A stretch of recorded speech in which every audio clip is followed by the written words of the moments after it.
కళ్ళు మూసుకున్నట్లయితే ప్రార్థన చేసుకుందాం.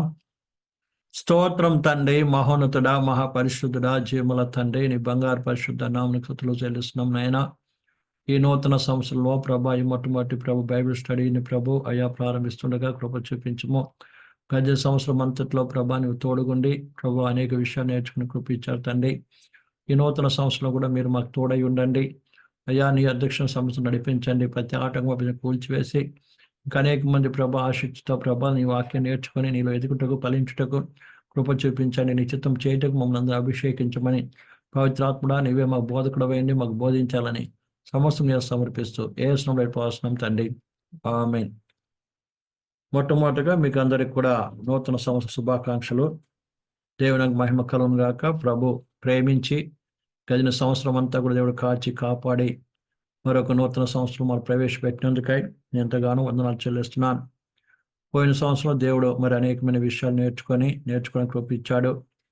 అలాగే ప్రతి ఒక్కరిని కూడా ఆత్మీయంగా కూడా బలపరచడని, ఆత్మీయంగా పవిత్రపరచబడి పరిశుద్ధపరచబడి ఆత్మీయ అనుభవంలో ఎదగటానికి ప్రభుతో సంబంధం బలపరచుకోవడానికి ప్రభు ఎంతో కృప ఇచ్చినాడని నేను నమ్మి దేవుని సూచిస్తూ ఉన్నాను.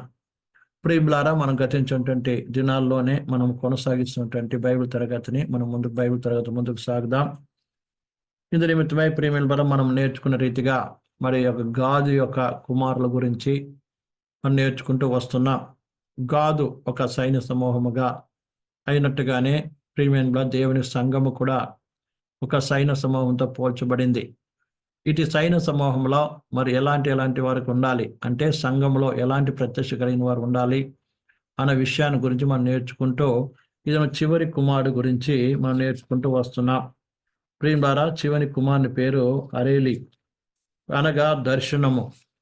దర్శనం అంటే ఒక విశ్వాసి, ప్రియమైన పిల్లారా, లేదా పరిశుద్ధులైనటువంటి వారు ఎలాంటి యొక్క దర్శనం కలిగిన వారుగా ఉండాలి. దర్శనం అనగా ఎలాంటి యొక్క గురి, లేదంటే ఎలాంటి యొక్క చూపు, అంటే ఎలాంటి యొక్క కార్య విషయంలో శ్రద్ధ కలిగి ఉండాలి అన్నటువంటి విషయాన్ని మనం ధ్యానిస్తూ వస్తున్నాం. ప్రియమైన బిల్లారా, దేవుని వాక్యం సెలవిస్తుంది మన మనోనేతలు వెలిగించబడినది అని.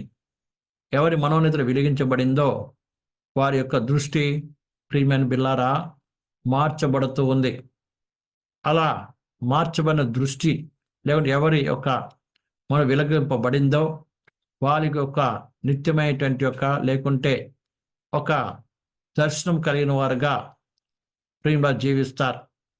సింపుల్గా చెప్పాలంటే, క్రైస్తవునికి ఎవరైతే క్రీస్తును వెంబడిస్తూ ఉన్నారో, ఎవరైతే క్రీస్తును సొంత రక్షకుడుగా గుర్తించారో, సొంత రక్షకుడుగా అంగీకరించారో, ఎవరి కనులైతే తెరబడిందో వారి యొక్క జీవితము ఏ రీతిగా ఉంటుంది, వారు ఏ రీతిగా జీవిస్తారు, ఎలాంటి మనస్తత్వం కలిగి ఉంటారో, ఎలాంటి ఆలోచన కలిగి ఉంటారో అన్నటువంటి విషయాన్ని గురించి మనము ధ్యానిస్తూ వస్తున్నాం. ప్రియులారా, నిజమైన ఒక క్రైస్తవునికి, ఒక నిజమైన క్రీస్తుని వెంబడిస్తున్నటువంటి ఒక దేవుని బిడ్డకి, ప్రియమైన బిల్లారా, ఒక ప్రత్యేకమైన స్థితిలో కలిగి ఉంటాడు. కాబట్టి ఆ విషయాన్ని గురించి మనం ధ్యానిస్తూ వస్తున్నాం. ఒక క్రైస్తవుడు ఎలాంటి దృష్టి కలిగి ఉంటాడు, లేకుంటే క్రైస్తవుడు ఎలాంటి దర్శనం కలిగి ఉంటాడు అని, దర్శనం పొందిన వ్యక్తి ఏ రీతిగా జీవిస్తాడంటే, మొట్టమొదటిగా మనం చూసుకున్నాం ఏంటంటే, ప్రియులారా, అతడు చీకటి నుంచి వెలుగులోకి వచ్చాడు కాబట్టి అతనికి సమస్తము తేటగా తెలుస్తూ ఉంది. అతనికి భయమేమి ఉండదు. ఏది మార్గమో అన్నటువంటిది బాగా స్పష్టంగా అతనికి తెలుస్తుంది.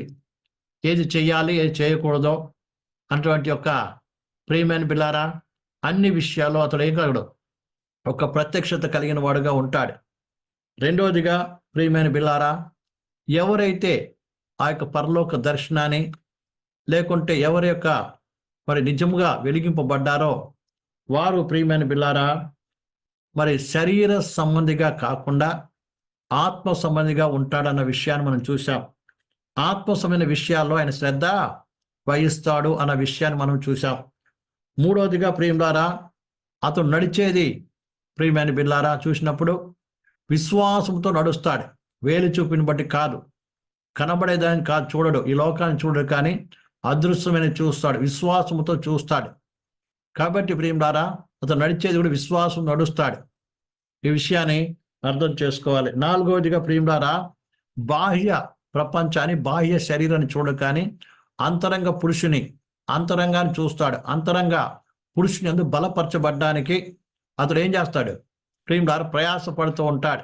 అంతరంగ పురుషుని యందు బలపరచబడ్డానికి, అంతరంగ పురుషుని యందు ప్రియమైన బిల్లారా మరి ఎదగటానికి ఆ వ్యక్తి ప్రియులారా ముందుకు సాగుతాడు.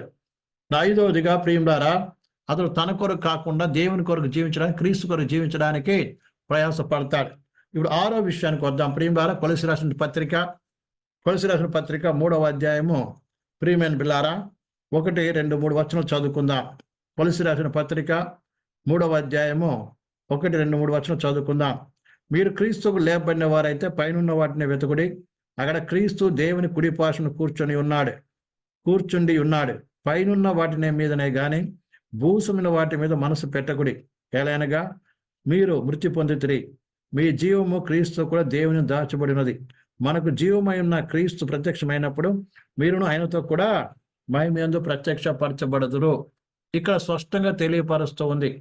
ఏ వ్యక్తి అయితే ప్రియులారా వారి మనోనేత్రం వెలిగింపబడిందో, లేదంటే ఎక్కడైతే ఎవరికైతే ఆ యొక్క పరలోకపు దృష్టి, ఆ పరలోకపు దర్శనం అతను కలిగిందో, ఆ వ్యక్తి ఏం చేస్తాడంటే పైనున్న వాటినే చూస్తాడు.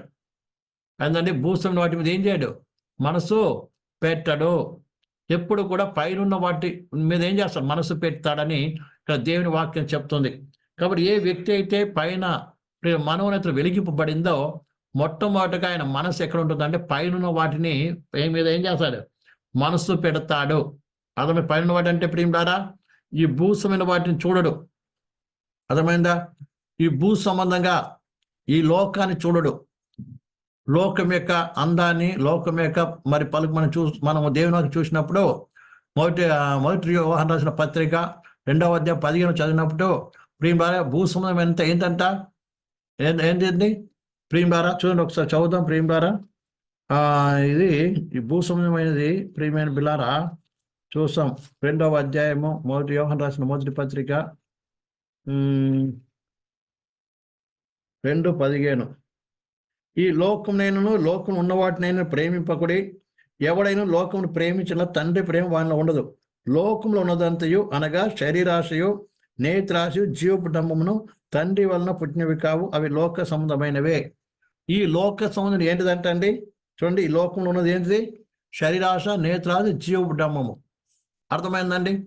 ఇవి ఏ వ్యక్తి అయితే ఆ పరలోక సంబంధ దర్శనం కలిగి ఉన్నాడో ఆ వ్యక్తి వీటిని అనుసరించడు. అంటే లోకం ఉన్న వాటి వైపు ఏం చేయడు, చూడడు. అనగా తన కంటికి కనబడేదంతా కూడా ఆశించడు. అర్థమైందండి? ఈ లోకంలో ఏదైతే కనబడుతుందో, మన కంటికి ఇంపైనది ఏదైతే కనబడుతుందో అవి ఏం చేయడైనా ఆశ పడడు. అర్థమైందండి? తర్వాత శరీరాశ, తన శరీరం గురించి, శరీర సుఖం కొరకు ఏం చేయడైనా ఆలోచించడు. తర్వాత జీవపు డంబము, అంటే తనకు కలిగిన దాన్ని బట్టి ఏం చేయడైనా అతిశయపడడు, గర్వపడడు. అర్థమైందండి? నేను ఇంత గొప్పవాణి, నాకు అంత గొప్ప ఉంది, నాకు అది ఉంది, ఇది ఉంది అని ఏం చేయడు, గర్వపడడండి.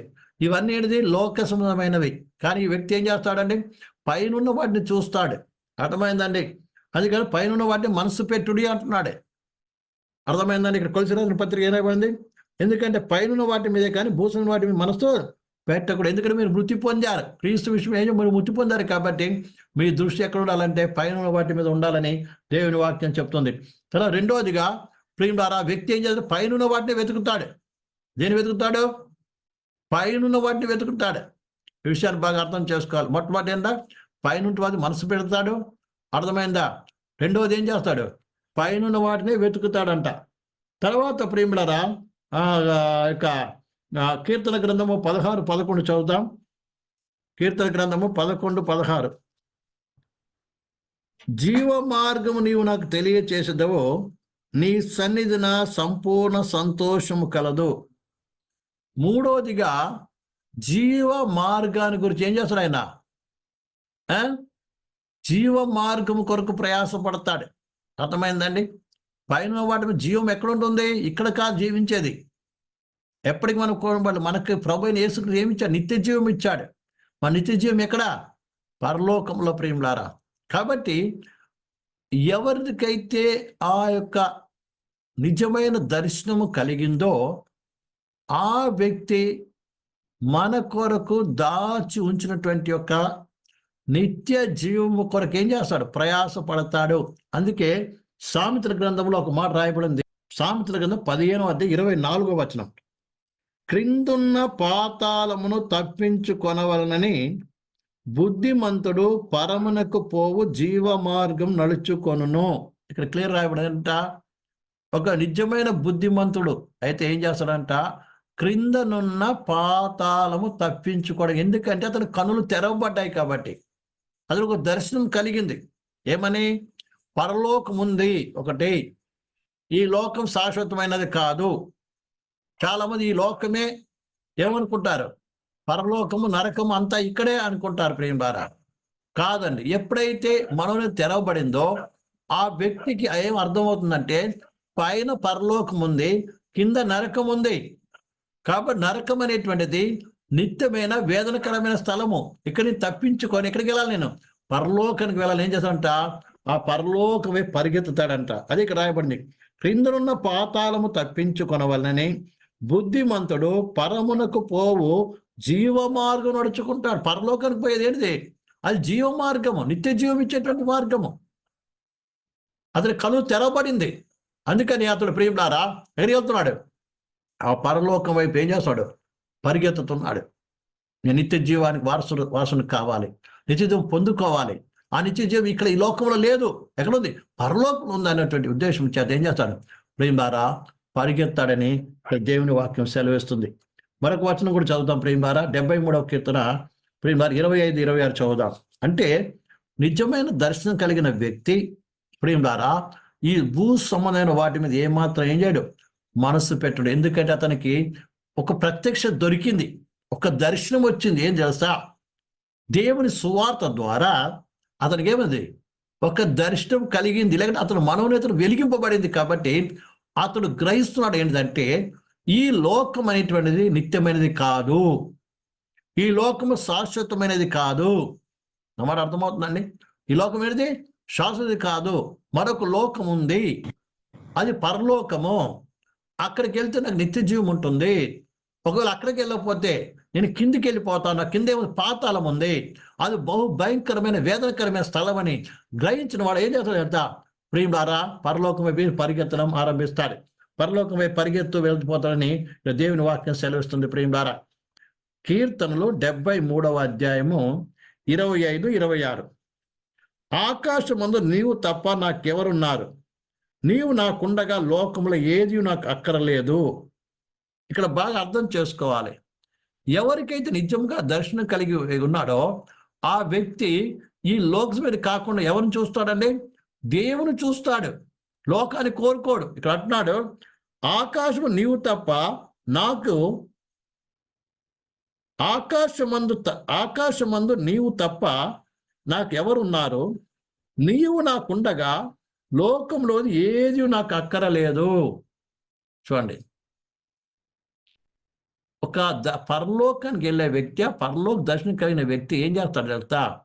దేవా నువ్వు ఉంటే నాకు చాలు, ఈ లోకం నాకు ఏది అక్కరలేదు అన్న ఒక స్థిర తీర్మానంతో ఉంటాడు. ప్రియమైన పిల్లారా అర్థమవుతుందండి? ఎందుకంటే అతను ఒక దివ్యమైన దర్శనం కలిగింది. ఉదాహరణకు మనకు అబ్రహాం గారు తెలుసు కదండి. అబ్రహాం గారు ఈ లోకంలో ప్రభువుని వెంబడిస్తూ అతనికి ఏం దొరికింది? ఒక దర్శనం కలిగింది. ఏంది? పునాదులు గల పట్టణము దేవుడు నిర్మాణం చేస్తున్నాడు అని. అర్థమైందండి? ఎప్పుడైతే దర్శనం కలిగిందో అతను ఏం చేశాడు? ఈ లోకములో తనకంటూ ఒక సుఖకరమైన జీవితాన్ని అతను ఏం చేయలేదు, కోరుకోలేదు. అందుకే తను జీవిస్తున్నంత కాలము కూడా తనకు అన్ని కలిగి ఉన్నప్పటికీ కూడా ఒక రాజు కలిగిన స్థితి, ఒక రాజు అవ్వటానికి ఎలాంటి లక్షణాలు అవసరమో, ఏం అవసరమో అవన్నీ లక్షణాలు ఏమున్నాయి? అబ్రహాంకు ఉన్నాయి. కానీ ఆయన ఏం చేస్తున్నాడు? గుడారములు నివసిస్తున్నాడు. ప్రియులు బాగా అర్థం చేయాలి. గుడారం నివసిస్తున్నాడు. చూడు, పరలోకుడు దేవుడు దిగి వచ్చినా కూడా అతని చెట్టు కింద కూర్చోబెట్టాడు. ఎందుకంటే అతను ఒక గుడారమే లేదు, ఒక గుడారమే తప్ప వేరే గుడారం లేవనుకుంటాను ప్రియులు. చెట్టు కింద కూర్చోబెట్టి అతనికి భోజనం ఏర్పాటు చేశాడు. ఎందుకు తెలుసా? ఆయన ఈ లోక సంబంధమైన సుఖాన్ని ఏం చేయలేదన్నా, కోరుకోలేదు. నేనెవరిని? ఒక పరదేశిని. నేను ఒక పరదేశిని. ఎందుకంటే అసలైన నా దేశం ఎక్కడుంది? అక్కడ ఉందని వెళ్ళాడు. అదే రీతిగా ఇప్పుడు ఇక్కడ చూస్తున్నాం, ప్రభా నీవు నాకుండగా ఈ లోకం నాకు ఏది అక్కరలేదు.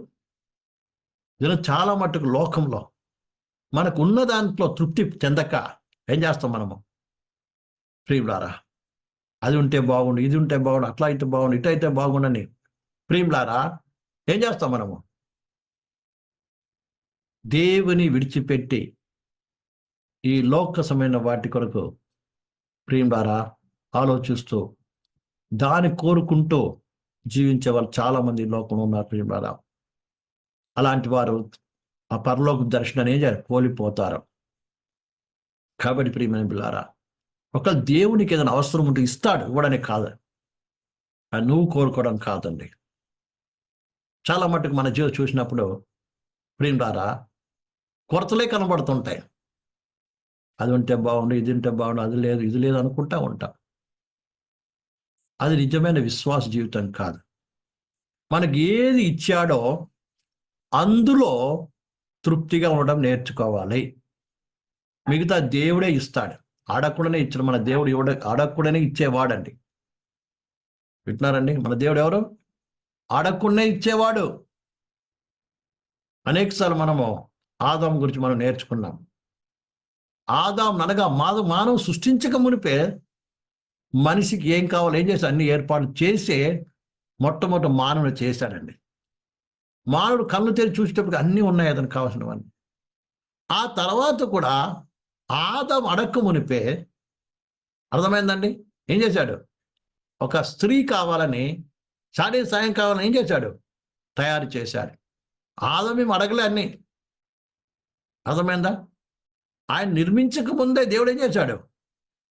అన్ని చేశాడు. తర్వాత ఆయన నిర్మించే ముందు కూడా ఆయన కొరకు ఒక తోట వేసి ఆ తోటలో ఏం చేశాడు? ఆదాము ఉంచాడు.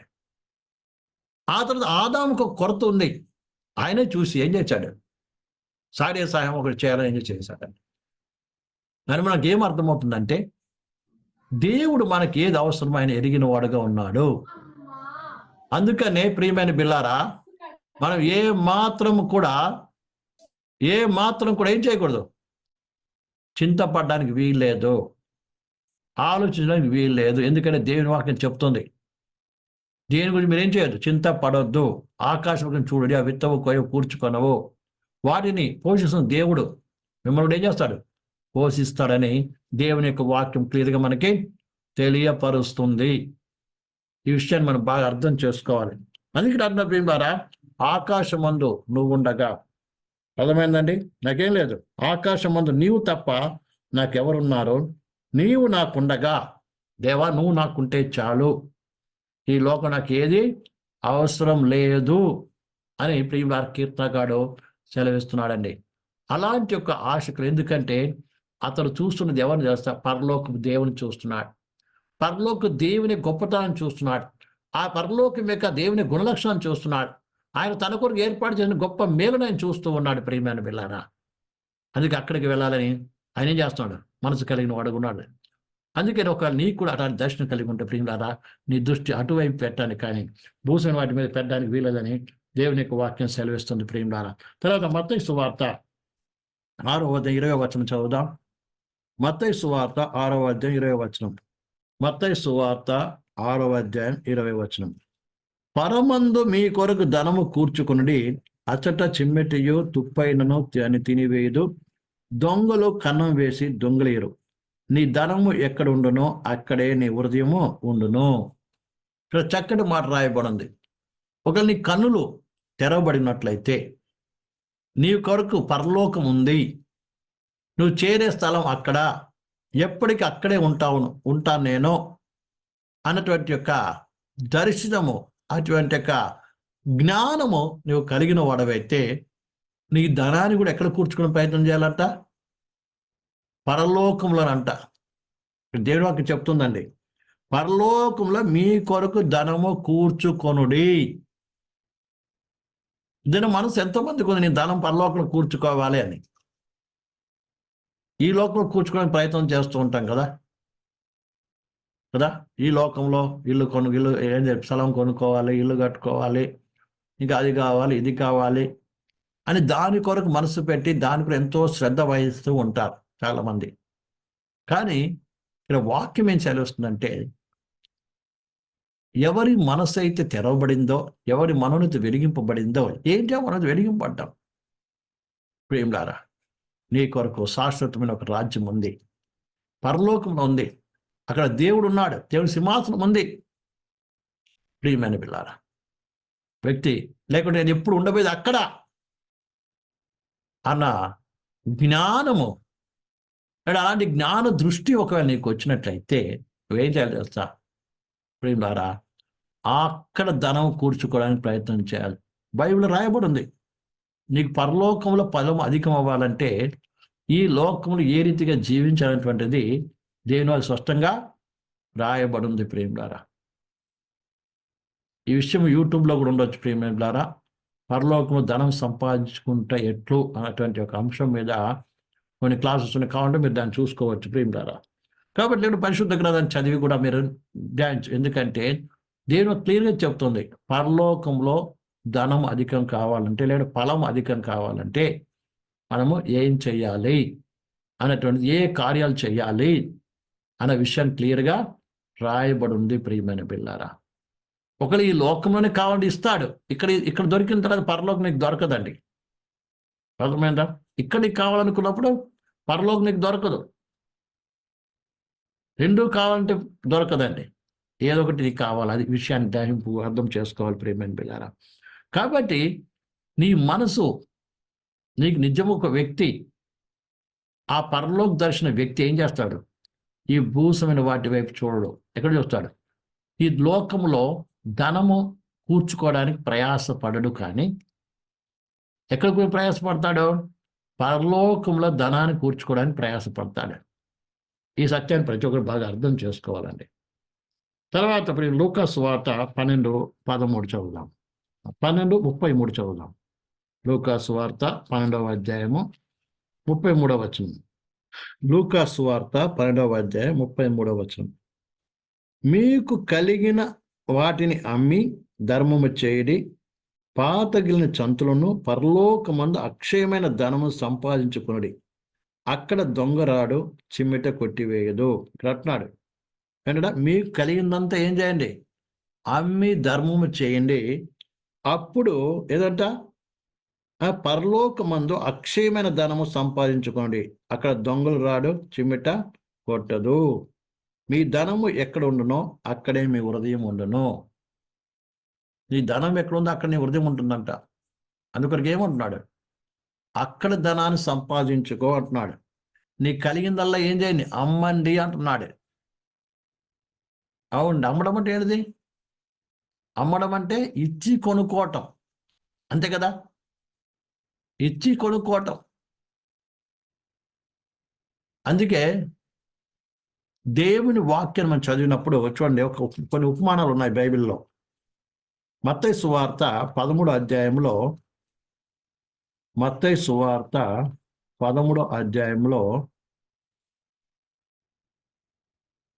మత్తయి సువార్త 13వ అధ్యాయం చదివినప్పుడు అందులో కొన్ని ఉపమానాలు చూస్తాం. ముఖ్యంగా 44 నుంచి 44లో ఒక ఉపమానము, 45లో ఒక ఉపమానము, 47లో ఉపమానం ఉంది.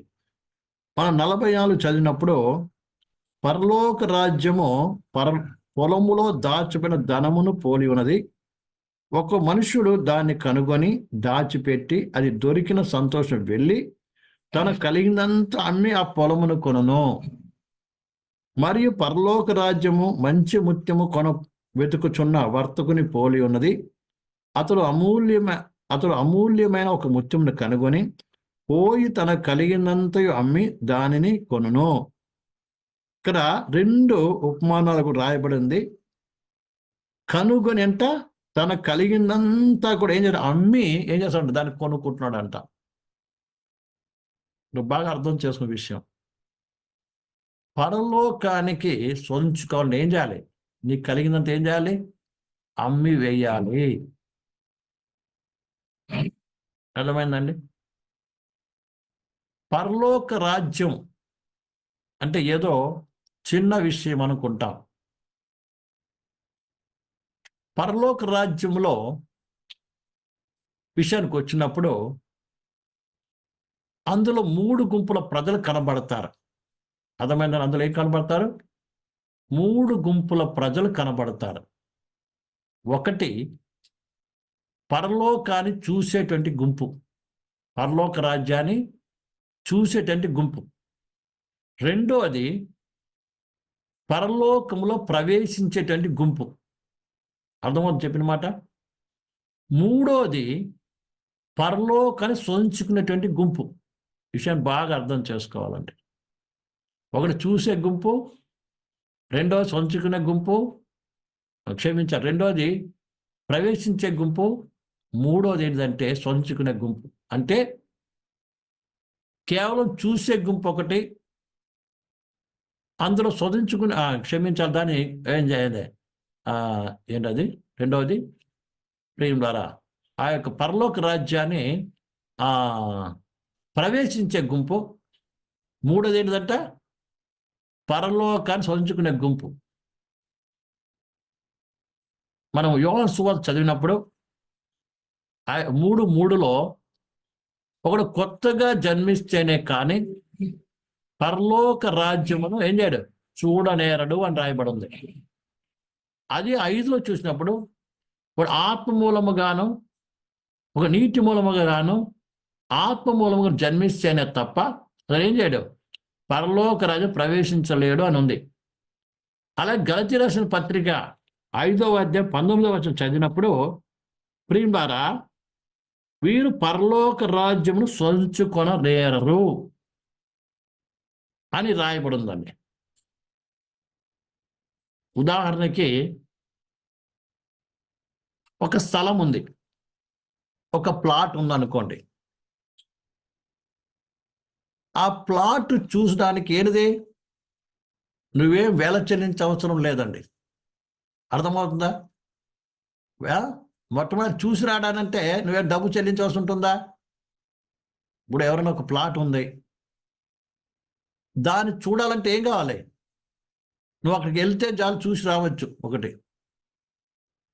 అలాగే అక్కడ ప్రవేశించి అక్కడ ఉండి కాసేపు అక్కడ కూర్చొని కాసేపు దాన్ని తిరిగి అన్ని కాసేపు ఉండి రావటానికి నువ్వేం చేయొద్దు, డబ్బే చెల్లించే అవసరం లేదు. మూడోది దాన్ని సొంతం చేసుకోవాలంటే మాత్రం కంపల్సరీ వెల చెల్లించాలి. అవునా కాదండి? అలాగే పరలోక రాజ్యం సొంతం చేసుకోవాలంటే ఏం కావాలి, నువ్వు నిశ్చయముగా వెల చెల్లించక తప్పదు. అర్థమైందా? చివరికి నీ ప్రాణాలు కూడా అర్పించాలి దాని కొరకు. ఈ విషయాన్ని బాగా అర్థం చేసుకోవాలి. అందుకే మనము వాక్యం చదువుతాం. ప్రియమైన బిడ్డలారా, పరలోకాన్ని దాని గురించి చాలా వివరంగా ప్రియుల అది కూడా వీడియోలో ఉంది, కాబట్టి మీరు ప్రేమ చూసుకోవచ్చు. అయితే ప్రియులారా, కాబట్టి ఇక్కడ విషయానికి వద్దాం. ఇక్కడ చదవని వాక్య భాగం ఏంటది ప్రియులారా, ఇక్కడ తన ప్రాణాలతో ఏం చేయాలంట, ద్వేషిస్తేనే, ప్రాణాల సైతం ఇస్తేనే ఏంటంట ఆ యొక్క రాజ్యాన్ని ఏం చేయగలడు, శోధించుకుంటగలని దేవుని వాక్యం చూస్తున్నాం. చదవండి ఒకసారి మళ్ళీ, లూకాసు 12:33 కదా, 33లో మీకు కలిగిన వాటిని అమ్మి ధర్మము చేయడి, పాతగిలని చంచులను పరలోకముందు అక్షయ ధర్మం సంపాదించుకునుడి. అక్కడ దొంగ రాడు, చిమ్మెట కొట్టదు. మీ ధనం ఎక్కడుండునో అక్కడే మీ హృదయము ఉండును అనే దేవుని వాక్యం మనం చూస్తున్నాం. మరొక చోట మనం చదువుతాం, ప్రియులారా తన ప్రాణాలు సైతం ఏం చేయాలి, త్యజించుకోకుంటే ఏం కాదు, ఆయన రాజ్యమునకు హక్కుదారులో కాలేరు అని వాక్యం సెలవిస్తుందండి. ప్రాణాలే దేవుని కొరకు వదిలిపెట్టమని వారు చెప్తుంటే ఇంకా దానికి మించినది ఇక మన దగ్గర ఏముంటుంది చెప్పండి. అందుకనే దేవుని కొరకు, దేవుని వాక్యము కొరకు ఏమేమి విడిచిపెట్టుకోవాలో, ఏది నష్టపరుచుకోవాలో అవన్నీ ఏం చేయాలి? విడిచిపెట్టుకోవడానికి, నష్టపరుచుకోవడానికి ఏం చేయాలి? నువ్వు ఇష్టపడాలి. ఒక నిజంగా పరలోక రాజ్యము యొక్క దర్శనము నీకుంటే నువ్వేం చేస్తావు ప్రేమలారా? దేవుని కొరకు ఏమేమి వదిలిపెట్టుకోవాలి అవన్నీ వదిలిపెట్టుకుంటావు. అర్థమైందా? అది ఎవరు చెప్పవసరం లేదండి. ఎందుకంటే నీకు ఆటోమేటిక్గా అర్థమైపోతూ ఉంటుంది. అబ్రాహాముకు దేవుడు చెప్పలేదండి. ఆ మాట బాగా అర్థం చేస్తుంది. అబ్రాహాముకు దేవుడు చెప్పలే నువ్వు గుడారంలో ఉండాలని. మాట అర్థమవుతుందండి. ఇందులో చాలా మంది విశ్వాసులు కావచ్చు, సేవకులుగా ఏం చేస్తారంటే, ప్రియులారా, ఆత్మ ప్రత్యక్షత లేదా ఆ దర్శనం లేకపోవడం బట్టి ఏం చేస్తారంటే, వాళ్ళు చేస్తున్నారు కదా మేము చేస్తాం, వాళ్ళు నడుస్తున్నారు కదా మేము చేస్తున్నారు కదా మేము ఏం చేస్తాం, వాళ్ళు చేస్తున్నారు కదా నేను చేస్తాను, వాళ్ళు నడుస్తున్నారు కదా నేను నడుస్తానని వాళ్ళని చూసి వీళ్ళని చూసి ఏం చేస్తుంటారు? వీళ్ళు తప్పు చేస్తుంటారు, వీళ్ళు పాపం చేస్తుంటారు, వీళ్ళు ఏం చేస్తారు? లోకానికి ఆశపడుతుంటారు. ప్రియమైన సహోదరి సహోదరుడా, ఒక నిజముగా నీకు ఆత్మ ప్రత్యక్షత, నిజమైన దర్శనం ఉంటే ఏం చేస్తావు తెలుసా? ఎవరు కూడా చెప్పవలసిన, నీ మటుకు నీవు సమర్పణ చేసుకొని విడిచిపెట్టి అడుగులు వేసి ముందుకు వెళ్ళిపోతూ ఉంటావు అంతే. అబ్రాహాంకి ఎవరు చెప్పారండి గుడారం ఉండమని? ఆ ఎండపూట గుడారం బయట కూర్చోమని ఎవరు చెప్పారు ఆయనకి? ఆ సొదొమ కుమార్ రాజు వచ్చి, ఇదిగో ఇదంతా నా ఆస్తిని తీసేసుకో అని అన్నా కూడా, నాకు నీ యొక్క చెప్పు వారు కూడా నాకేం కాదు, అవసరం లేదు. ఎవరు చెప్పారు ఆయనకి? ఎవరు బోధించారు ఆయనకి? ప్రేమలారా, నిజంగా ఆత్మ ప్రత్యక్ష కలిగి ఉంటే నీ మటుకు నువ్వేం చేస్తావు? ఏమి వదిలిపెట్టుకుంటావు, దాన్ని వదిలిపెట్టుకుంటావు. నీ మట్టుకు నీవు ఏం చేస్తావు చూస్తా? నాకు ఈ లోకం నాకు ఏది అక్కర్లేదు, నాకు పరలోక ధనం కావాలి, నేను ఎప్పుడు ఉండబోయేది అక్కడ, నేను అక్కడికి వెళ్తాను కాబట్టి నా స్థలం అక్కడ ఏ రీతిగా జీవించాలి, అక్కడ ఎలాంటి మహిమ నేను పొందుకోవాలి అలాంటి దృష్టి మనసు పెట్టి వ్యక్తి నడుస్తాడండి. ఎందుకంటే అతను పరలోక దృష్టి కలిగి ఉన్నాడు, పరలోక దర్శనం కలిగి ఉన్నాడే. ప్రియులారా, అందుకని ప్రతి విశ్వాసి కావచ్చు, సేవకులు కావచ్చు, ప్రతి ఒక్కరు ఏం కావాలి? వాడి మనోనితో నిజంగా వెలిగింపడితే ఆ పరలోక దర్శనం చూస్తాడు. ఆ వ్యక్తి ఇలాంటి లక్షణాలు కలిగి ఉంటాడు. ఏం చేస్తా? మొట్టమొదటి పైన వాటి మీద మనసు పెడతాడు, పైన వాటిని వెతుకుతాడు. ప్రియులారా, ఈ పాతాలను తప్పించుకోవాలని ఏం చేస్తాడు? ఆ పరలోకంకి వెళ్ళేటువంటి జీవ మార్గం నడుస్తూ ఉంటాడండి. దేవుడు తప్ప నాకు ఏది అవసరం లేదని కోరుకుంటాడు. తర్వాత పరలోకంలో ధనం ఎలా సంపాదించుకోవాలని ఆలోచిస్తాడు. దాని కొరకు అన్ని ఈ లోక సంబంధమైన ఏదైతే అడ్డుగా ఉందో అన్ని తొలగించుకుంటూ అన్ని విడిచిపెడతాడండి. విషయాన్ని బాగా అర్థం చేసుకోవాలి. 2 కొరింథీ 4వ అధ్యాయం 18వ వచనం చదువుదాం. 2 కొరింథీ 4వ అధ్యాయం 18వ వచనం చదువుదాం.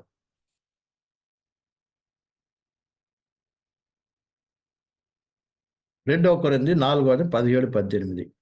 మేము దృశ్యమైన వాటిని చూడక అదృశ్య వాటిని నిదానించి చూచున్నాము గనక క్షణమాత్రముండు మా చులకన్న శ్రమ మా కొరకు అంతకంతకు ఎక్కువ నిత్యమైన మహిమా భారము కలగచేయుచున్నది. ఎలాగనగా దృశ్యమైనది అనిత్యములో, అదృశ్యమైన నిత్యములో. చెప్తాడు, క్షణమాత్రముండు మా చులకన్న శ్రమ మా కొరకు అంతకంతకు ఎక్కువ నిత్య మహిమా భారము కలుగు చేయుచున్నది. ఎలయనగా దృశ్యమైనవి అనిత్యములు, అదృశ్యమైన నిత్యములు. చూడండి, మీరు ఏం చేస్తున్నారండి?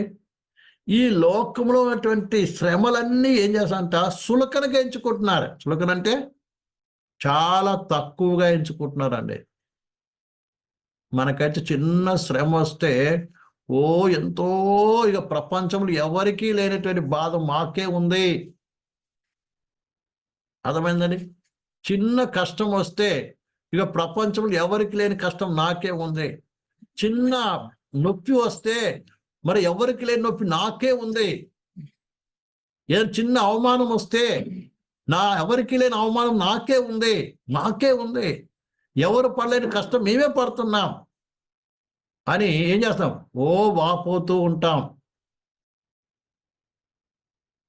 దాన్ని 10 మందికి చెప్పుకుంటాం. అలాగే వచ్చి మనం 10 మంది మనం ఆదరించాలని కోరుకుంటూ ఉంటాం. ప్రియ సహోదరి సహోదరులారా, ఇక్కడ అంటున్నాడు మాకు అంటే ఏంటంట, క్షణమాత్రం ఉండే చులకన శ్రమ. ఎందుకు చులకన శ్రమగా ఎంచుకుంటున్నాడు తెలుసా ప్రియమైన పిల్లారా? వాళ్ళు చూసినది దృశ్యమైన చూడలేదంట, అదృశ్యమైన చూస్తున్నారు. వాళ్ళకు దర్శనం ఉంది. ఏం తెలుసా? మేము ఉండబోయేది అక్కడ. ఈ చిన్న చిన్న శ్రమలన్నీ కూడా మాకేం చేస్తుంది? రోజు రోజు నిత్యమైన భారం కలుగజేస్తుంది. అంటే ఇక్కడ మనం ఎంత శ్రమ పడుతున్నామో అంతగా మహిమ ఎక్కువ అవుతుంది. ఎక్కడ? పరలోకంలో. వింటున్నారండి? ఈ లోకం ఎంత శ్రమ పడుతున్నామో అంతకు తగిన మహిమ ఎక్కువ అవుతుంది. అనేక మంది భక్తులు అంటూ ఉంటారు ఏంటంటే, పరలోకం వెళ్ళినప్పుడు ఇక్కడ ఉన్నప్పుడేమో చిన్న కష్టము, చిన్న బాధ రాగానే అయ్యో ఇంత శ్రమ, ఇంత కష్టం, ఇంత బాధ అబ్బో అనుకొని చివరికి నా అంత బాధపడే వాళ్ళు ఎవరు లేరు అనుకుంటారంట. ప్రభా ఈ కష్టం వద్దు, శ్రమ వద్దు అనుకుంటారు. పరలోకం వెళ్ళి వారి యొక్క మహిమ చూసినప్పుడు అంటుకుంటారే, నేను ఇంక కొంచెం శ్రమ పడి ఉంటే బాగుండేది, ఇంక కొంచెం కష్టపడి ఉంటే బాగుండేది దేవుని కొరకు, ఇంక కొంచెం నేను ఈ లోకంలో ఏం చేస్తా ఉండి ఉంటే బాగుండేదని అక్కడ వెళ్ళిన తర్వాత బాధపడతారంట. ఎందుకంటే ఈ లోకంలో ఉన్న చిన్న శ్రమ, చులకన శ్రమ ఏం చేస్తుంది? నీకు నిత్యమైన మహిమాభారము కలగజేస్తుందంటండి. మహిమ కలగజేస్తుంది. ఆ మహిమ ఎక్కడ? ఆ పరలోకం వెళ్ళినప్పుడే అసలైన మహిమ అనేది కనబడుతుంది. పౌలు ఏం చేస్తున్నాడు? అక్కడ చూస్తున్నాడు ఈ లోకంలో ఉండేదంతా సులకన శ్రమ. అయితే ఈ శ్రమ అన్నిటి కూడా తగిన ప్రతిఫలం నాకు దొరకబోతుంది. అది రోజు రోజు మహిమను ఎక్కువ చేస్తుంది. అంటే పరలోకమైన మహిమను ఎక్కువ చేస్తుంది నాకు. అందుకే ఈ లోకం కష్టం, నింద, బాధ, వేదన, దుఃఖం వచ్చినప్పుడు ఏమో కృంగిపోకుండా ఏం చేయాలి? సంతోషించాలంట. ఎందుకంటే పరలోకం మీ మహిమకైతే పరలోకంలో మీ ధనము అధికమవుతుంది అంటున్నాడు. అందుకే మత్తయి సువార్త అనే కొండ మీద ప్రసంగంలో యేసుప్రభు చెప్పాడని చక్కగా చూడండి.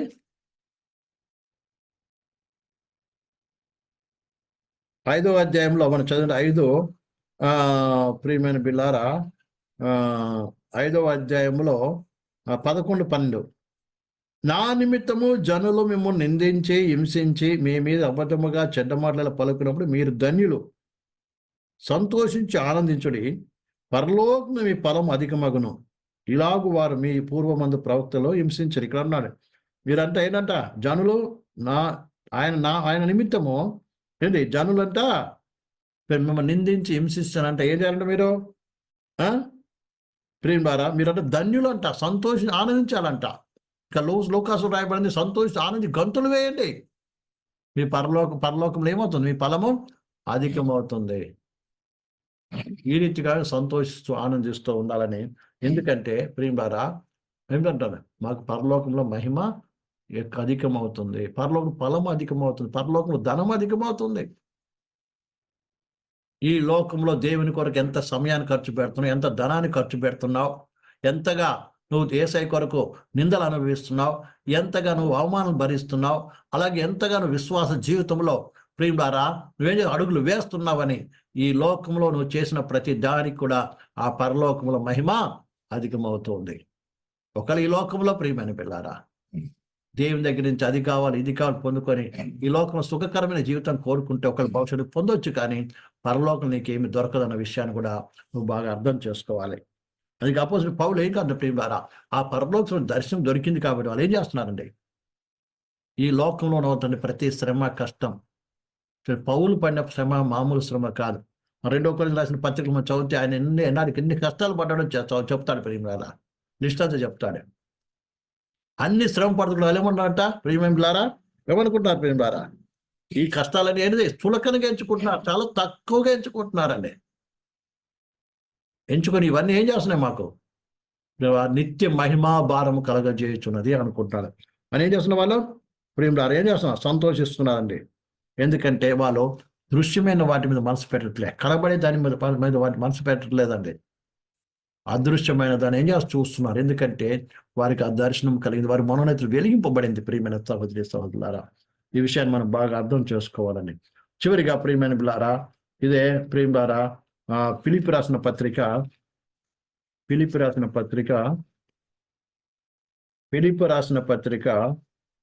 3వ అధ్యాయము 20వ వచనం చదువుదాం. మన పౌరస్థితి పరలోకమందు ఉన్నది, అక్కడ నుండి ప్రభువైన యేసుక్రీస్తును రక్షకుని నిమిత్తం కనిపెడుచున్నాము. మన పౌరస్థితి ఎక్కడుందంట? పరలోకం ఉందండి. అంటే మనం ఉండబోయేది ఆ దేశంలో. మన ఈ లోకపు సంబంధులు కాదండి. ఈ లోకంలో మనం అందరం ఎవరము? పరదేశులము, యాత్రికులము. అందుకే మనకు కావాల్సినంతా కూడా ఏం చేయాలి? అక్కడ సమకూర్చుకోవాల్సిన బాధ్యత ఉంది. అక్కడ మహిమ కొరకు ప్రయాసపడవలసిన వారం విన్నాం. ఎప్పుడు మన మనసు, మన దృష్టి అక్కడ పెట్టవలసిన వారం విన్నాం ప్రియమైన. ఉదాహరణకి ఈ దినాల్లో చాలా మంది ఏం చేస్తారంటే కదా, మన ఇండియా నుంచి దుబాయ్కి, మస్కట్కి, లేకపోతే సౌదీకి, ఇంకా అనేక ప్రదేశాలకి వెళ్తూ ఉంటారు పని కొరకు. వాళ్ళు అక్కడ ఎన్నో కష్టపడి పని చేసి ఏం చేస్తారు తెలుసా? మా డబ్బంతా ఏం చేస్తారండి ఇండియాకి పంపిస్తూ ఉంటే, ఇండియాలో తమ బంధువులు, ప్రియులు, కుటుంబ సభ్యులు ఏం చేస్తారు? ఇక్కడ ఇల్లు కట్టడమో, పొలాలు కొనడమో, రకరకాలు ఏం చేస్తారు? సిద్ధపాటు చేస్తూ ఉంటారు. అవునదండి. కానీ అక్కడ డబ్బు వేరు, ఇక్కడ డబ్బు వేరు. కానీ వాళ్ళు అక్కడ సంపాదించిన డబ్బు ఏమవుతుంది? ఇక్కడ పంపించేటప్పటికి ఇక్కడ సంబంధించిన డబ్బుగా మారి ఇక్కడ వారి కొరకు ఏం చేస్తుంది? ఆస్తి, లేకుంటే ఘనత, మెప్పు, ఇవన్నీ ఏం చేస్తుంది? కలగజేస్తుంది. అవునా కదండి?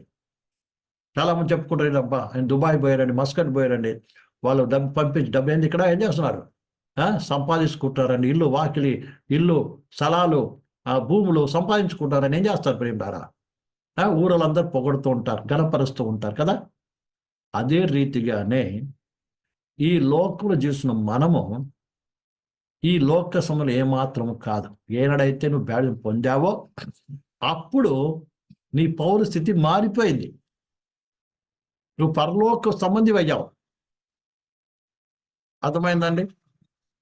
పదోస్తుంది అయ్యావు. కాబట్టి ఇప్పుడు నీ మనసంతా ఏం చేయాలి? ఇక్కడ నువ్వు ఎంత కష్టపడుతున్నావో దేవుని నామం కొరకు. ఆ దుబాయ్ వెళ్ళిన వ్యక్తి ఎప్పుడు కూడా తన స్వదేశంలో ఈ కష్టార్జితం తగిన ఫలము నేను ఎక్కడ కూర్చుకోవాలి? నా సొంత ఇంటిలో, నా దేశంలో నేను సమకూర్చుకోవాలి, అక్కడ సిద్ధపాటు చేసుకోవాలని ఏం చేస్తాడు? అక్కడ కష్టమంతటిని ఎక్కడికి పంపిస్తుంటాడు? తన స్వదేశానికి పంపిస్తాడు. అదే రీతిగా మనం ఈ లోకంలో దేవుని నామం నిమిత్తమై, దేవుని వాక్యం నిమిత్తమై, ఆయన ఉపదేశానుసారంగా జీవిస్తున్న మనము ప్రియులారా, ఈ లోకంలో పరదేశంలో యాత్రకు మనం గ్రహించి, ఈ లోకంలో కలుగుతున్న ప్రతి శ్రమ, కష్ట, బాధ, వేదన, దుఃఖం, అవమానాలకి ప్రియులారా ప్రతిఫలముగా మనకు పరలోకంలో దొరుకుతుందని మనసు పెట్టుకొని మనం ఏం చేయాలి? ఈ లోకంలో ఇంకా ప్రభు కొరకు జీవించడం మనం నేర్చుకోవాల్సిన బాధ్యత ఎంతైనా ఉందన్న విషయాన్ని మర్చిపోకూడదు. కాబట్టి ఈ విషయాన్ని మర్చిపోకూడదు ప్రియమైన బిడ్డలారా. చివరికి ఎబిరీ రాసిన పత్రిక 11వ అధ్యాయం 13, వీరందరూ ఆ వాగ్దాన ఫలం అనుభవింపకపోయినను దూరం నుండి చూచి వందనము చేసి తాము భూమి మీద పరదేశం యాత్రగా ఉన్నామని ఒప్పుకొని విశ్వాసం గలవారి మృతి పొందిరి. ఇలాగ చెప్పువారు తమ స్వదేశమును వెతుకుచున్నామని విషాదపరుచున్నారు కదా. వారు ఏ దేశమును వచ్చిరో ఆ దేశమును జ్ఞాపకము అందు ఉంచుకొని ఎల్లా మరలా వెళ్ళుటకు వారికి వీలు కలిగి ఉండును. అయితే వారు మరీ శ్రేష్టమైన దేశమును అనగా పరలోకమైన దేశమును కోరుకొనుచున్నారు. అందుచేత తాను వారి దేవునని అనిపించుకొనుటకు దేవుడు వారిని సిగ్గుపడలు. ఏలయనగా ఆయన వారి కొరకు పట్టణము సిద్ధపరచి ఉన్నాడు. దేవునికి మహిమ కలుగుగాక. ఇప్పుడు అంటున్నాడు, వీరందరూ కూడా ఏం చేయాలి? వాగ్దాన ఫలం అనుభవించలేకపోయినప్పటికీ ఈ యొక్క భూమి మీద ఎలా జీవించారంట? పరదేశులుగా, యాత్రికులుగా జీవించారంటండి. ఒక పరదేశి, ఒక యాత్రికుడు ఈ లోకంలో ఎలా జీవిస్తాడండి? ఆ పూటకు తనకేం దొరికిందో అది తింటాడు. అర్థమైందండి? తనకు ఆ సమయంలో ఎక్కడ స్థలం దొరికితే ఆ స్థలంలో ఏం చేస్తాడు? విశ్రాంతి తీసుకుంటాడు. అలాగే తనకి ఏ సామగ్రి అవసరమో అంతే పెట్టుకుంటాడు, అంతే తప్ప అవసరానికి మించినటువంటి ఒక సామగ్రి దాని దగ్గర ఉండదు. అంతే కదండి? అంతేగాని ఆ యాత్రికుడు పోతూ ఉంటే పక్కన అక్కడ పెద్ద బిల్డింగ్ కనబడుతుంది అనుకోండి, అబ్బా ఈ బిల్డింగ్ సొంతం చేసుకుందాం అనుకుంటాడా? అనుకోడు. తను నడుస్తూ ఉంటే ఒక పెద్ద కారు కనబడుతుంది, మంచి కారు, కొత్త కారు కనబడితే అబ్బా ఇది నీ కొనుక్కోవాలనుకుంటాడా? అనుకోడు. ఎందుకంటే అవి కొనుక్కున్నా ఉన్నా ఏం చేయలేడు, తన దేశానికి వెళ్ళలేడు. అలాగనే తన దేశము ఏదో చూసిన వ్యక్తి, తెలుసుకున్న వ్యక్తి, గ్రహించిన వ్యక్తి ఏం చేస్తాడంటే ప్రేమలారా, ఈ లోపల జీవించిన కాలము కూడా తనకు దేవుడు ఏదో అనుగ్రహిస్తున్నాడు దాని తృప్తి కలిగి ఏం చేస్తాడు? ప్రయాణం కొనసాగుతూ ఉంటాడు. తన స్వదేశాన్ని, తన ఏంటంట ఏదైతే ఇక్కడ అంటున్నాడో తమ స్వదేశాన్ని వెతుకుతున్నారు కదా, ఏ దేశంలో వచ్చిరో ఆ దేశం అంటే జ్ఞాపకం ఉంచుకోరంట వాళ్ళు. ఏ దేశంలో వచ్చారు వాళ్ళు? అబ్రాహాం ఎక్కడి నుంచి వచ్చాడు? ఊరు నుంచి వచ్చాడు, ఆ దేశాన్ని మర్చిపోయాడు. అలాగే ప్రియులారా, ఒక రక్షణ పొందిన విశ్వాసి కూడా తాను విడిచి వచ్చినటువంటి ఒక లోకాన్ని ఏం చేయడు? మనసులో పెట్టుకోడు. దాన్ని ఏం చేయడు? మనసులో పెట్టుకోడు, మర్చిపోతాడు. కానీ ఇదను చాలా మంది విశ్వాసులు ఏం చేస్తున్నారు ప్రియమైన పిల్లారా? మర్చిపోవటం లేదండి. మరలా ఆయన విడిచి వచ్చినటువంటి యొక్క వారి దేశం గుర్తుకొస్తుంది. ఉదాహరణకి ఇజ్రాయెల్ ప్రజలు ఐగుప్తుని విడిచిపెట్టినప్పటికి కూడా ఐగుప్తుని ఏం చేయలేకపోయారు? మర్చిపోలేకపోయారు. ఐగుప్తు అలవాట్లను విడిచిపెట్టలేకపోయారు. ప్రియమైన పిల్లారా, అలాగే ఇదిలో అనేక మంది ఏం చేస్తున్నారండి? లోకం నుంచి బయటకు వచ్చినా కూడా, లోకం నుంచి చనిపోయినప్పటికి కూడా మరల ఏం చేస్తారు? దాని జ్ఞాపకం మర్చిపోలేకపోతున్నారు.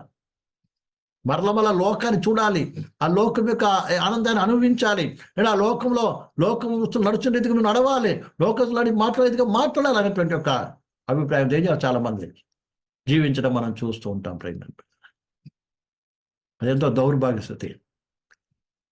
అలాంటి వారు ఎట్టి పరిస్థితుల్లో వాగ్దాన దేశాన్ని ఏం చేయలేరు, చేరలేరు. ఎవరైతే జ్ఞాపకం చేసుకొని సనుక్కొని గొనుక్కొని నడిచారో వాళ్ళందరూ కూడా అరణ్యంలో రాలిపోయినట్టుగా ప్రియులారా. ఇప్పుడు కూడా యేసు ప్రభునందు విశ్వాసం మారు మనసు పొంది లోకం పాపం శరీరం చనిపోయి, ప్రియమైన పిల్లారా, లోకం చనిపోయిన వారు ప్రియలారా మరలా ఆ దేశాన్ని, మరలా ఈ భూసమైన వాటి మీద మనసు పెడితే, భూసమైన వాటి ఆశ పెడితే వారు ఎట్టి పరిస్థితులు ఏం కాదు, పరలోకం ఏమాత్రము వెళ్ళలేరన్న విషయాన్ని మర్చిపోకూడదు. కాబట్టి ప్రియులారా, ఇక్కడ పరిశుద్ధులైన వారు అబ్రాహాము, ఇస్సాకు, యాకోబులు ఇంకా పరిశుద్ధులైన వారు ఏం చేశారంట ప్రియులారా? వారు ఏ దేశం నుంచి వచ్చి ఆ దేశాలను మర్చిపోయారంట. వారు ఇంకొక దేశాన్ని వెతుకుతున్నారంట. ఏ దేశం వెతుకుతున్నారు? పరస్యమైన దేశాన్ని వెతుకుతున్నారండి. అంటే ఏ రీతి మేము ఎక్కడికి పోవాలి? పరలోక రాజ్యానికి వెళ్ళాలి. ఏ యొక్క దేశానైతే దేవుడు సిద్ధపాటు చేస్తున్నాడో ఆ దేశానికి మేము ప్రవేశించాలి అన్నటువంటి ఒక ఆలోచనతో, అలాంటి దృష్టితో వాళ్ళు ఈ లోకంలో ప్రయాస పడుతున్నారండి. అన్నీ ఉన్నాయి, వెండి బంగారు దాసీలు ఉన్నప్పటికి కూడా వాళ్ళు ఈ లోకంలో అందరిలాగా జీవించలేదండి. చెప్పుకున్న రాజు అయ్యే కెపాసిటీ అబ్రాహాం ఉన్నప్పటికి కూడా ఆయన చనిపోయేంత వరకు కూడా గుడారంలో ఉన్నాడండి. అందుకే దేవుడు ఒకటి చెప్తుంది, లోకాన్ని అనుభవించేవాడు అపరిమితముగా అనుభవించకుండా కలిగిన వాడు లేనట్టుగా ఏం చేయాలంట, జీవించవలసిందిగా దేవుని వాక్యం మనకి తెలియపరుస్తుంది. కాబట్టి ప్రియమైన పిల్లారా, మనం కూడా ఆ జీవితం, ఎందుకంటే ఎవరి మనోనేతలు వెలిగింపబడిందో వారికి ఉండవలసిన ఒక లక్షణం ఏంటంటే, లోకానుసారముగా లోకాన్ని చూడకుండా ఏం చేస్తాడు ప్రియులారా, పరలోకాన్ని చూస్తాడు, పరలోకమైన వెతుకుతాడు, ఆ పరలోకమైన ప్రభు వైపు చూస్తాడు ప్రియులారా. అలాగే ఆ పరలోకంలో ప్రియుల ధనం సంపాదించుకుని ప్రయాసపడతాడు. కాబట్టి ప్రియులారా, నిత్యం ఆ పరలోకం చూస్తూ ఈ లోకంలో ఎన్ని సమస్యలు వచ్చినా, కష్టమైన శ్రమ వచ్చినా కూడా దాన్ని ఏమో పట్టించుకోకుండా అది తన మహిమకే ప్రియులారా ఉపయోగపడుతుందని గ్రహించి ఏం చేస్తాడండి, ఆ పరలోకం వెతుకుతూ ఉంటాడు. కాబట్టి ఈ రాత్రి కాసం దేవుని వాక్యం ఏంటంటే, ప్రియ సహోదరి సహోదరులారా, మన మనోనేతరులు వెలిగింపబడినట్లయితే మనం కూడా ఏం చేద్దాం, ఆ పరలోకం వైపు చూద్దాం, ఆ పరలోకం మనసు పెడదాం, ఆ పరలోకంలో దేవుని చూద్దాం. దేవుడు తప్ప మాకు ఈ లోకం ఏది అక్కర్లేదని ఏం చేద్దాం ప్రియులారా, ఆ పరలోకం వాటిని మనసు పెడదాం. ప్రియమైన బిలారా, అక్కడే మనం ఏం చేద్దాం, దాని కొరకు ఈ లోకంలో ఏమి విడిచిపెట్టాలో అని విడిచిపెట్టుకొని ప్రియమైన బిలారా, అక్కడే అసలు చేసిన మహిమాని గ్రహించిన వారముగా ప్రియులారా, మన మన యొక్క పౌరస్థితి అక్కడ ఉందని ప్రియులారా, మరి అక్కడ వెళ్ళటానికి ఆ యొక్క దేశాన్ని వెతుకుతూ మనకు ముందుకు వేద్దాం. అటు కృప మనందరికీ తోడై ఉండి అటు దర్శనంతో మనం నింపి ప్రభు నడిపించును గాక. కళ్ళు మూసుకొని ప్రార్థన చేసుకుందాం. హల్లెలూయా, స్తోత్రం రాజా, స్తోత్రం స్తోత్రం స్తోత్రం స్తోత్రం స్తోత్రం. పరిశుద్ధ స్తుతులు పరలోకపు తండ్రి, స్తుతులు జీవమాని స్తుతులు ప్రభు. హల్లెలూయా, ప్రైజ్ ద లార్డ్. యేసయ్యా స్తోత్రం స్తోత్రం స్తోత్రం స్తోత్రం స్తోత్రం. హల్లెలూయా, ప్రైజ్ గాడ్. అందరం కళ్ళు మూసుకుందాం. హల్లెలూయా, ప్రైజ్ ద లార్డ్. స్తోత్రం స్తోత్రం స్తోత్రం. హల్లెలూయా, థ్యాంక్ యూ జీసస్. ఒక్కసారి మనం పరిశీలన చేసుకుందాం. నిజంగా మన కన్నులు తెరబడిందా? తెరబడినట్టయితే మన దృష్టి పైనున్న వాటి మీద ఉందా? పైనున్న వాటిని వెతుకుతున్నామా? ఆ పైనున్న ప్రభువు ఉంటే నాకు చాలు అని, ఈ భూలోకం నాకు ఏది అక్కర్లేదు అన్నటువంటి మనస్సు లేక ప్రార్థన కలిగిన వారికి ఉన్నామా? Hallelujah, praise the lord. Hallelujah, thank you Jesus. ఆయన ముఖ దర్శనం నిత్యం చూస్తూ ఉన్నామా? Hallelujah, praise the lord. ఆ పరలోకములో ధనము కూర్చుకొంచున్నామా? ఈ లోకంలో ఒక ఎన్ని శ్రమలు ఉన్నా కూడా అది సులకన శ్రమగా ఎంచుకుంటున్నామా? ఇప్పుడు అసలే శ్రమయే మాకు వద్దు అనుకుంటున్నామా? ప్రియ సహోదరి సహోదర, ఎవరైతే మాకు శ్రమ వద్దు అనుకుంటున్నారో వారు పరలోక రాజ్యం ప్రవేశించలేరు. ప్రియమైన సహోదరి సహోదర, ఎవరైతే సుఖాన్ని లోకలు అనుభవిస్తున్నారో వారు పరలోకానికి వెళ్ళలేరు. ధనవంతుడు పరలోకం ఆ నరకం ఉండడానికి కారణం ఏంటి తెలుసా? ఆయన పాపం చేశాడని కాదు, ఈ లోకంలో సుఖపడ్డాడు. ప్రియమైన బిడ్డలారా, ఎవరైతే క్రీస్తు కొరకు శ్రమ అనుభవిస్తారో వారు మాత్రమే పరలోకం ఉంటారండి. హల్లెలూయా. ఆ పరలోకంలో ధనం సంపాదించుకోవడానికి ప్రయాసపడేవాడే అక్కడ ప్రియులారా ఉండగలడు. నిజంగా నీ మనల్ని వెలిగింపబడినట్లయితే నేను ఉండబోయేది ఇక్కడ కాదు, నేను ఉండబోయేది పరలోక రాజ్యంలో. అక్కడ ధనాన్ని సంపాదించుకోవాలి, అక్కడ మహిమను సంపాదించుకోవాలి, అక్కడ నేను ఉండాలి. హల్లెలూయా. అబ్రాహాము, ఇస్సాకు, యాకోబులు వెతికిన రీతిగా ఆ పరలోక రాజ్యాన్ని వెతకాలి, ఆ పునాదుల పట్టణాన్ని వెతకాలి. ఏ పట్టణం ఏ దేశం అయితే దేవుడు సిద్ధపాటు చేస్తున్నాడో ఆ యొక్క దేశానికి వెళ్ళడానికి ప్రయాసపడాలి ఈ లోకంలో. నిజంగా దర్శనం కలిగి ఉంటే నిత్యంగా ఈ దినం నేర్చుకున్న వాక్య ప్రకారం నీ మనసుని దృష్టిని ప్రవర్తన కలిగి ఉంటావు ప్రియమైన పిల్లలు. అట్టి మనసు కలిగి ఉంటే పరిశుద్ధాత్మ దేవుడు నడిపించాలని ప్రార్థన చేసుకుందాం. స్తోత్రం తండ్రి, మహోన్నతుడా, మహాపరిశుద్ధుడా, జీవుల తండ్రి, ఈ రాత్రి కాల సమయంలో ప్రభా నీ ప్రజలమైన మాతో మాట్లాడావు తండ్రి.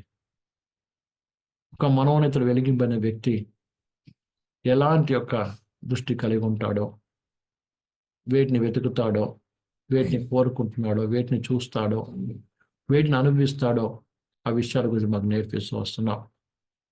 ఈ రాత్రి కాల సమయంలో ప్రభా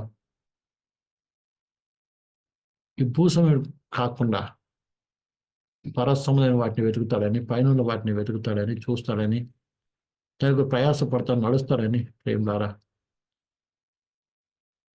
ఈ రాత్రి మా ముందు పెట్టాం.